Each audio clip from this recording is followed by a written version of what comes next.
몇 년 전에 제가 등산을 좋아해서 거금을 주고 이 등산화를 구입한 적이 있었습니다. 방수 기능도 잘 되고 또 습기 배출 기능도 잘 되는 고어텍스라고 하죠. 그런 걸로 되어 있고 또 깔창이 또 메리노 울이라고 추울 때는 따뜻하고 더울 때는 쾌적한 그런 깔창에다가 또 바닥도 또 특수 재질로 이렇게 산에 오를 때 추진력이 강화되고 또 충격 흡수를 잘하는 그런 정말 갖고 싶은 신발이었습니다. 그 신발만 신으면 산을 누비고 다닐 수 있겠다. 그래서 돈을 모아서 큰맘 먹고 신발을 샀습니다. 첫날 신발을 신고 산에 올라가는데 정말 다른 때보다 힘도 덜 드는 것 같고 투자한 보람이 있다 생각하면서 신나게 올라가서 정상을 찍고 내려오는데 문제가 느껴지기 시작했습니다. 발에 통증이 느껴지고 또 발바닥도 좀 아프고 뒤꿈치도 아프는 거예요. 집에 도착해서 살펴봤더니 제가 원래 발 볼이 좀 넓은 편인데 그 신발은 볼이 좀 좁은 신발이었던 것입니다. 그래도 이걸 한번 신었기 때문에 환불도 안 되고 교환도 안 되고 또 몇 번 더 신으면 길이 들겠지, 부드러워지겠지 하면서 비싼 신발을 몇 번 더 신어봤습니다. 하지만 그렇게 몇 번을 더 신었어도 튼튼하게 만들어서 그런지 나아지지 않았어요. 계속 발이 조이고 불편했습니다. 자, 이쯤 되면은 그 신발과 이제 결별해야 됐지만 들인 돈이 너무 아까워서 어떻게든 그 신발에 내 발을 맞춰보려고 양말을 바꿔보고 신발 끈을 조절해보면서 포기하지를 못했습니다. 지금도 신발장에 잘 모셔두고 가끔씩 꺼내 신고 있는데요. 그런데 여러분, 이런 일들은 개인뿐 아니라 기업에서도 일어나고 경제학에서는 이것을 매몰 비용의 오류라고 이렇게 이야기합니다. 매몰 비용의 오류. 예전에 영국과 프랑스의 비행기 회사들에서 이 두 회사가 합작해서 초음속 여객기인 콩코드 여객기를 개발한 적이 있었습니다. 음속의 2배 빠른 속도의 여객기를 만드는 거예요. 두 회사가 엄청난 투자를 해서 프로젝트를 진행하는데 이 프로젝트를 진행하면 할수록 시간이 갈수록 이것이 들인 비용만큼 경제적 이익이 별로 없을 것이라는 사실이 점점 분명해지는 것입니다.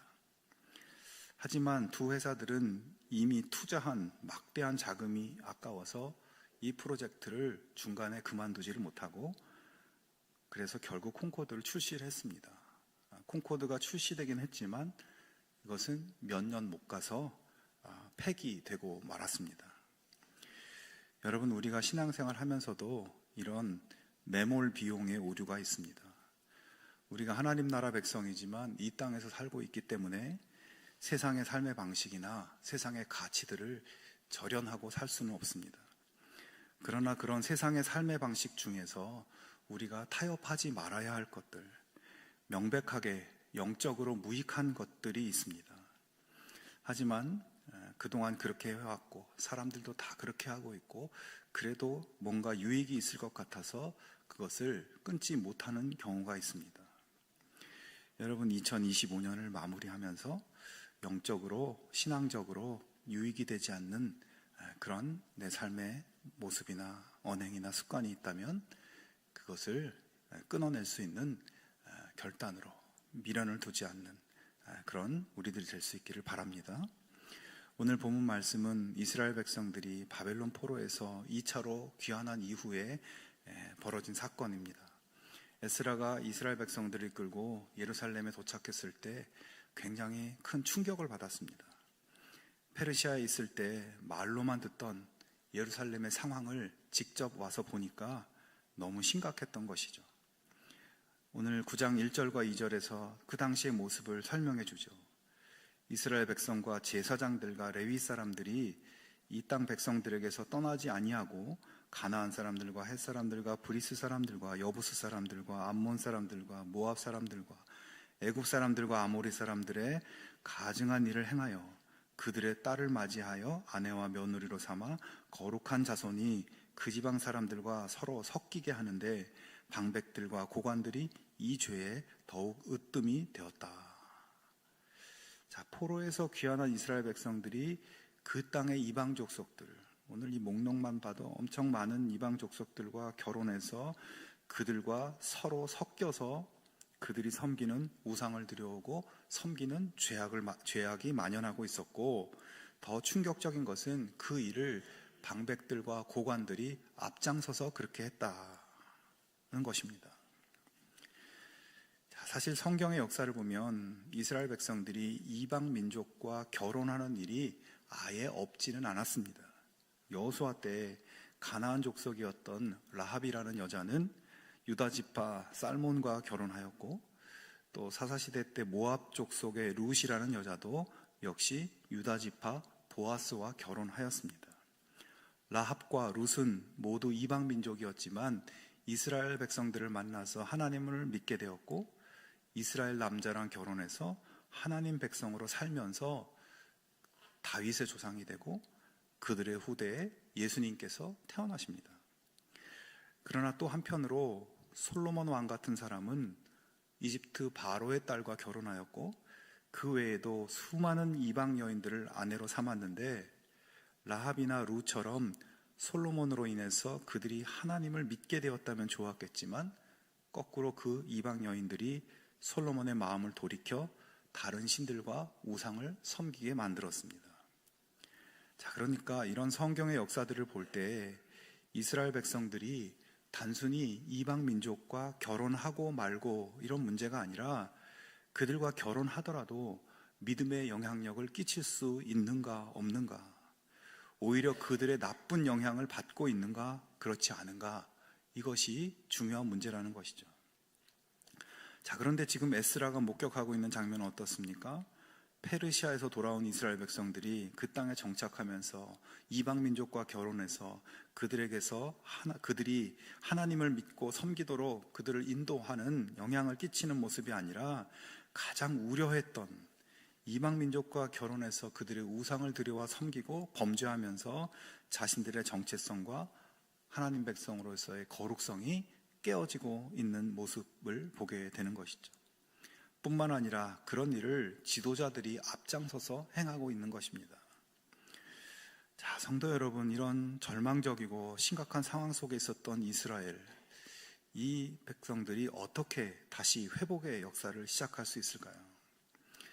먼저 3절부터 5절에 이스라엘 백성들의 심각한 상황을 확인한 에스라의 그 첫 반응을 한번 보겠습니다.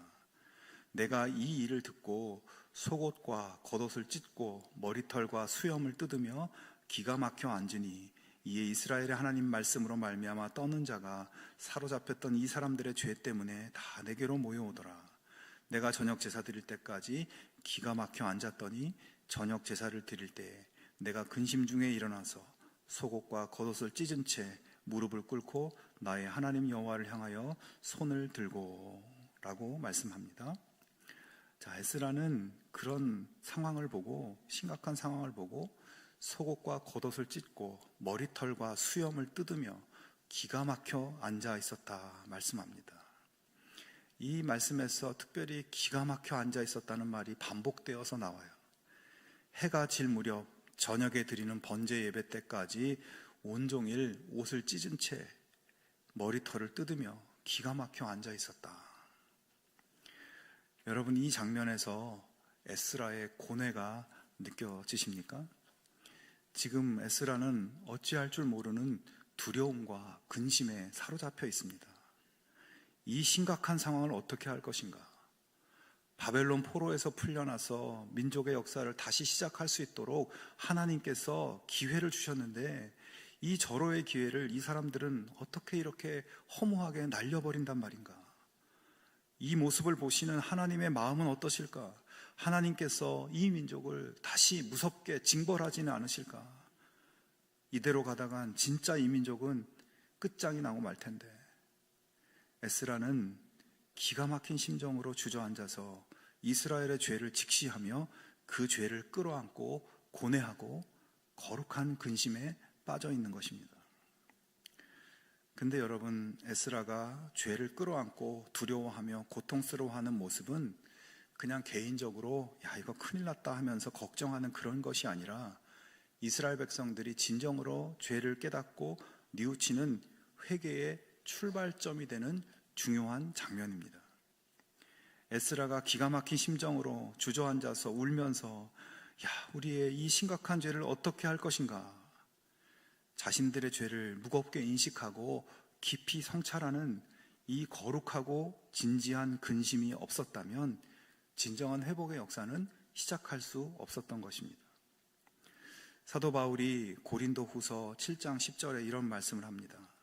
하나님의 뜻대로 하는 근심은 후회할 것이 없는 구원에 이르게 하는 회개를 이루는 것이요 세상 근심은 사망을 이루는 것이니라. 하나님의 뜻대로 하는 근심은 후회할 것이 없는 구원에 이르게 하는 회개를 이룬다. 에스라는 지금 하나님의 뜻대로 하는 근심을 하고 있었고 그의 거룩한 근심은 이스라엘 백성들이 회개하여 구원을 받을 수 있는 출발점이 된 것입니다. 성도 여러분, 요즘 혹시 근심거리가 있으십니까? 살면서 어떤 근심을 하고 살고 있습니까? 여러 가지 근심 중에서 하나님의 뜻대로 하는 거룩한 근심을 해본 적이 있습니까? 하나님의 뜻대로 살지 못한 내 모습이 너무나 안타깝고 하나님 앞에 죄송하고 그런 이유로 마음을 찢는 그런 근심을 해본 적이 있습니까? 내가 기도도 별로 못하고 성경 말씀도 잘 읽지 못하고 예배도 진실하게 지키지 못하고 야 이거 내가 정말 큰일 났구나, 하나님보다 다른 것을 더 사랑하고 의지하며 살아온 내 모습이 정말 심각하구나, 내가 너무 하나님 뜻과 상관없이 내 맘대로 내 욕심대로 내 즐거움을 추구하는 데만 몰두하며 지금까지 그렇게 살았구나, 정말 내 영혼이 시들어가고 죽어가고 있구나, 그런 걱정, 그런 근심, 마음을 찢는 심정으로 하나님 앞에서 해본 적이 있습니까? 여러분, 이 땅에 살면서 세상 근심거리들이 많습니다. 그렇게 세상 근심을 하며 살다 보면 때로는 그 근심한 만큼 보람도 있고 성공도 있을 수 있지만 결국 세상 근심만 하다 살다가 그 끝에 가면 뭐가 남을까요? 세상 근심으로 분주하게 살면서 무언가를 성취할 수도 있겠지만 그 마지막은 모든 사람들이 똑같이 가야 하는 죽음으로, 흙으로 끝나는 것뿐입니다. 우리를 구원에 이르게 하고 우리를 생명에 이르게 하는 근심은 세상 근심이 아니라 하나님 뜻대로 하는 근심이라는 말씀, 여러분 이 말씀을 꼭 기억할 수 있기를 바랍니다.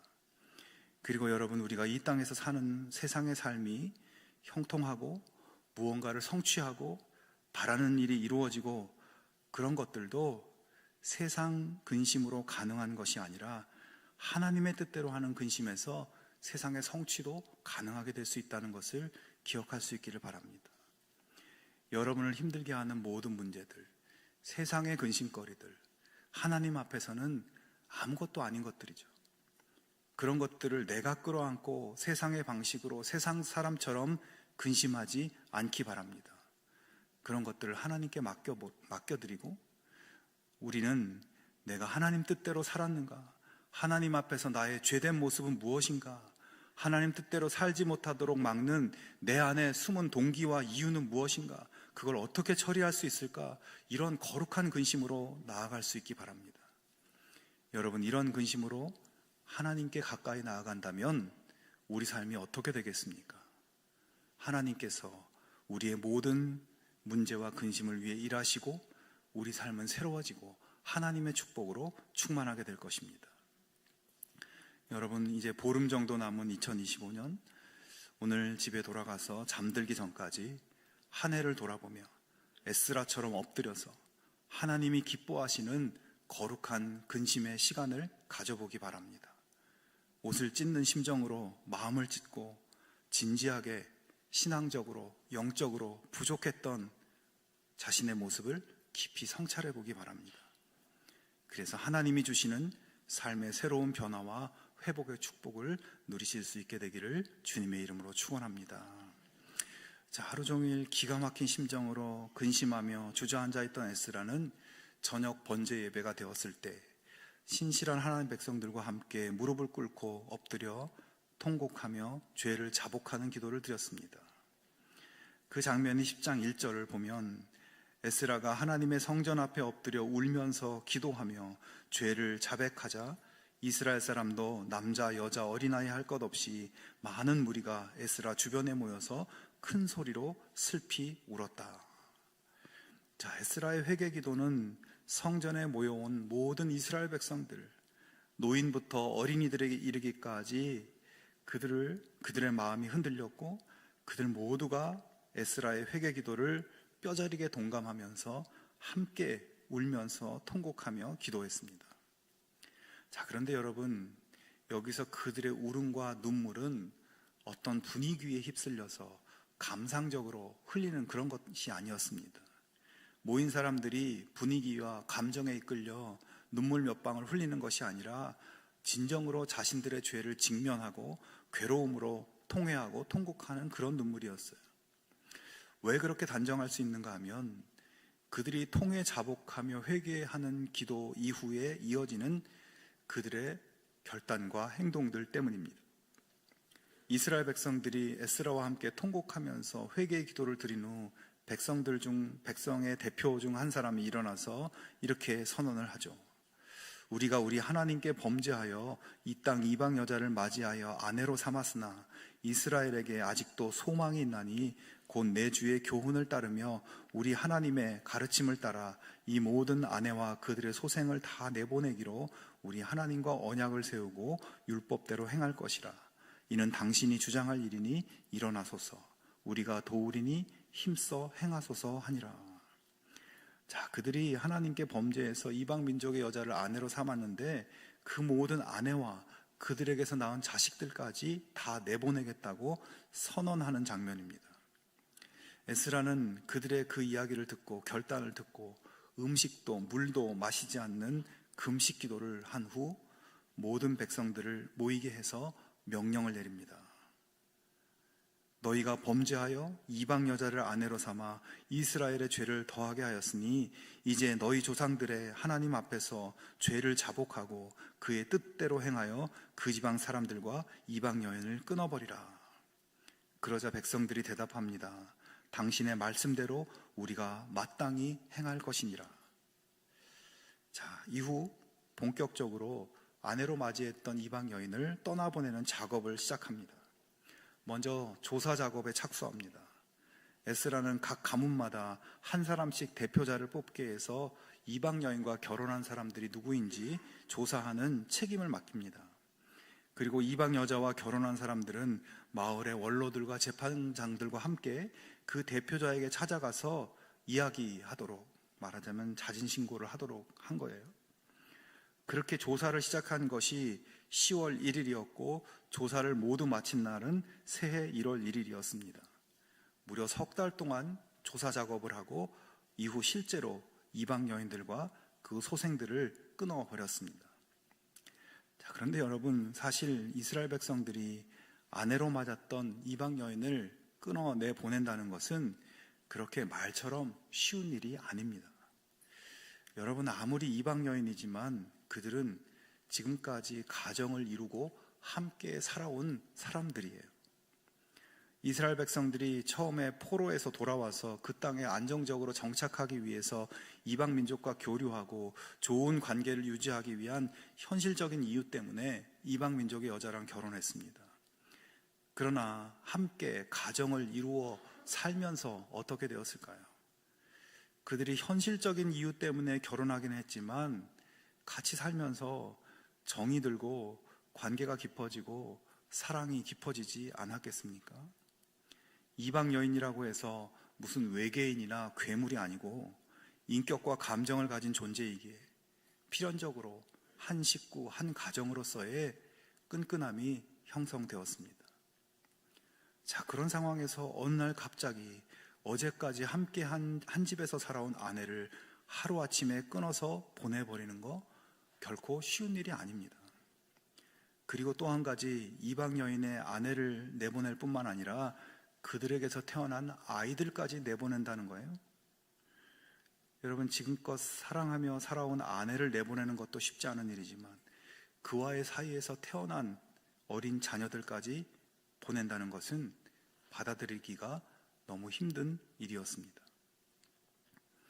여러분, 당시에 이스라엘 백성들이 그렇게 떠나보내기로 결정하고 지도자들에게 보고를 하게 하고 실제로 떠나보내는 그 현장은 어떠했을까요? 헤어지기로 결정하는 것 자체도 너무 힘든 일이고 그 헤어짐의 현장은 너무나 고통스러운 슬픔과 통곡과 울음이 메아리치는 그런 현장이었을 것입니다. 그러나 성도 여러분, 이스라엘 백성들은 자신들의 잘못과 죄에 대한 통렬한 반성으로 그 회개의 결단을 실행하였습니다. 그 일이 그렇게 힘든 일이기 때문에 금식하며 기도하고 눈물로 하나님 앞에 부르짖고 결국 말로만의 회개, 감정의 회개가 아니라 행동으로 실천하는 진짜 회개로 나아갔습니다. 여러분, 이스라엘이 이런 회개로 결단하며 나아갔기에 그들은 멸망의 역사에서 회복의 역사로 변화되는 소망을 꿈꿀 수 있었습니다. 본문 2절을 다시 한번 보면 백성의 대표자가 이런 말을 합니다. 우리가 하나님께 범죄하여 이 땅 이방 여자를 맞이하여 아내로 삼았으나 이스라엘에게 아직도 소망이 있나니 곧 하나님의 말씀을 따라 이 모든 아내와 그들의 소생을 다 내보내기로 결정하고 말씀대로 행할 것입니다. 자, 그렇습니다. 이 백성들에게 사실 소망이 없어 보였습니다. 나라가 망해서 포로로 끌려갔던 자들을 돌려보냈더니 또다시 이방 여자들과 어울려서 죄를 반복하는 그들의 모습은 정말 구제불능의 모습이죠. 하지만 그들은 아직도 소망이 있다고 이야기합니다. 그렇게 이야기할 수 있는 이유는 단 한 가지였어요. 자신들의 죄를 정말 깊이 깨닫고 그 죄와 얽혀있는 자신들의 삶을 단호하게 정리하고 죄에서 돌이키는 그 회개의 행동이 바로 유일한 소망의 근거였던 것입니다. 여러분, 우리에게 소망은 우리가 하나님께로 더 가까이 나아가고 하나님의 뜻대로 사는 삶으로 방향을 전환하는 회개의 결단과 행동에 우리의 소망이 있는 것입니다. 그런 회개의 결단과 행동을 언제나 받아주시고 용서하시고 복을 주신다고 약속하시고 그대로 행하시는 신실한 하나님이 계시기에 우리는 소망이 있는 것입니다. 그러므로 여러분, 지금 이 시간 감정적인 회개, 말로만의 회개가 아니라 삶으로 실천하는 진지하고 진정한 회개를 위해 하나님 앞에 엎드릴 수 있기를 바랍니다. 지금 여러분의 삶에서 하나님의 뜻대로 살지 못하게 하는 가장 끊기 힘든 이방 여인과 같은 것은 무엇입니까? 하나님보다 더 사랑하고 의지하는 것은 무엇입니까? 하나님 백성으로서 단호하게 끊어낼 수 있기를 바랍니다. 그렇게 우리가 회개를 위해 엎드리고 회개의 실천으로 나아갈 때 우리의 삶, 우리의 가정과 공동체, 이 민족에게 그래도 소망이 열리게 되는 것입니다. 사랑하는 여러분, 우리가 하나님 앞에서 부족하고 연약한 모습으로 살아왔어도 우리에게 아직 소망이 있습니다. 우리가 살아가는 이 땅의 삶이 잘 안 풀리고 힘들어도 우리에게 아직 소망이 있습니다. 왜냐하면 우리의 회개를 기다리시는 하나님이 계시고 회개하는 자기 백성을 외면치 않고 하나님은 복을 주시기 때문입니다. 우리가 아무리 밑바닥에 있어도 언제나 우리에게 소망을 품을 수 있게 하시는 하나님을 의지하고 새로운 마음, 새로운 삶을 향한 결단으로 나아가서 하나님의 소망의 열매를 충만히 누릴 수 있는 우리 모두가 되기를 축원합니다. 여러분, 포로에서 돌아온 이스라엘 백성들, 여전히 위태롭고 불안한 그들에게 하나님께서는 에스라를 통해서 통렬한 회개의 길을 열어주셨고 하나님의 소망을 품게 하셨습니다. 자, 그러나 사실 이 에스라 이후의 이스라엘 역사를 세상적으로 이렇게 들여다보면 별로 희망적으로 보이지는 않습니다. 페르시아의 지배를 받던 이스라엘은 이어서 헬라 제국의 지배를 받게 되고, 또 헬라 제국이 물러가자 이어서 로마 제국의 지배를 받게 됩니다. 그러니까 어두운 이런 역사가 몇백 년 동안 계속돼요. 오랜 세월 동안 제국들의 지배를 받으며 희망적이지 않은 역사가 계속됩니다. 그러나 여러분, 포로 이후에 몇백 년 동안 제국의 지배를 받고 있는 상태에서도 하나님께서는 에스라와 느헤미야 같은 지도자들을 사용하셔서 이스라엘 민족이 해체되거나 그들이 소멸되거나 그들의 신앙과 정체성이 없어지지 않도록 그들을 붙드셨습니다. 그렇게 그들 가운데 성전이 유지되고 신앙이 유지되고 공동체가 유지되고 있었기 때문에 그들 가운데서 예수 그리스도께서 태어나셨고 오늘 우리에게까지 구원의 소망이 열릴 수 있게 된 것입니다. 성도 여러분, 죄에 대한 거룩한 근심은 우리를 참된 회개에 이르게 하고 참된 회개는 우리에게 구원의 길을 열어줍니다. 그 구원의 소망은 오늘 우리들 뿐만 아니라 앞으로 다가오는 사람들에게까지도 비춰지는 것입니다. 그러므로 예수님의 오심을 기다리는 우리 모두가 더욱 정결하고 더욱 진실하게 회개의 행동으로 나아가서 아직도 남아있는 주님의 소망의 빛을 비추며 누리며 살아갈 수 있게 되기를 주님의 이름으로 축원합니다.